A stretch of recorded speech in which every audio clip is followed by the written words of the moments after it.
જંબુસર નગરપાલિકા દ્વારા પ્રી મોન્સૂનની કામગીરી શરૂ કરાઈ।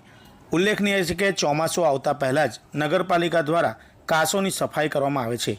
વરસાદી કાંસોમાં સફાઈ ન હોવાના કારણે વરસાદના પાણી ભરાવાની સંભાવના થાય છે, તેને લઈને પ્રી મોન્સૂનની કામગીરી કરવામાં આવે છે। પરંતુ આ વર્ષે પ્રી મોન્સૂનની કામગીરી સરળતાથી અને કોઈપણ વિસ્તારમાં પાણી ભરાવાની સમસ્યા ના આવે તે માટે જંબુસર નગરપાલિકાના પ્રમુખ, મુખ્ય અધિકારી તેમજ સદસ્યો દ્વારા સાવચેતીના પગલાંના ભાગરૂપે જંબુસર નગરના વિવિધ વિસ્તારોમાં જેસીબી દ્વારા કાંસોની સફાઈ હાથ ધરવામાં આવી છે।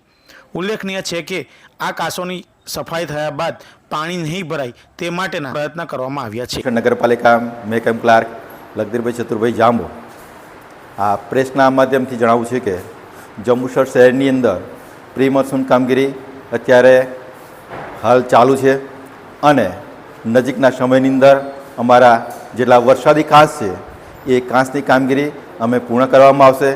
આજ રોજ પણ જંબુસર શહેરની અંદર સિટીઝન સોસાયટી જે વિસ્તાર છે એ વિસ્તારમાં અમારા જેસીબીના માધ્યમથી ત્યાં આગળ કાંસ અત્યારે ચોખ્ખો થાય છે અને કાંસની અંદર રહેલો કચરો બહાર ફેંકે છે। સુકાયા બાદ નગરપાલિકાના ટ્રેક્ટરના માધ્યમથી એને અલગ અમારા કચરો લઈ લેવામાં આવશે અને આ પ્રી મોન્સૂન કામગીરી ઘણી જ સારી રીતે આખા જંબુસર શહેરની અંદર થાય એવા અમારો પ્રયત્ન ચોક્કસ રહેશે। Subscribe now and press the bell icon. Never miss an update.